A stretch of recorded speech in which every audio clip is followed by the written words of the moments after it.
100 வருஷம் இந்த மாப்பிள்ளையும் பொண்ணும் தான் பேரு விளங்க இங்கு வாழணும்.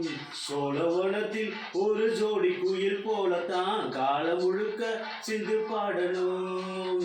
ஒண்ணுக்கொண்ணு பக்கத்தில பொண்ணுக்குள்ள நிக்கையில கண்ணு படம் மொத்தத்தில கட்டழக அம்மாடி என்ன சொல்ல. 100 வருஷம் இந்த மாப்பிள்ளையும் பொண்ணுந்தான் பேரு விளங்க இங்கு வாழணும். சோழவனத்தில் ஒரு சோடி குயில் போலத்தான் கால முழுக்க சிந்து பாடணும்.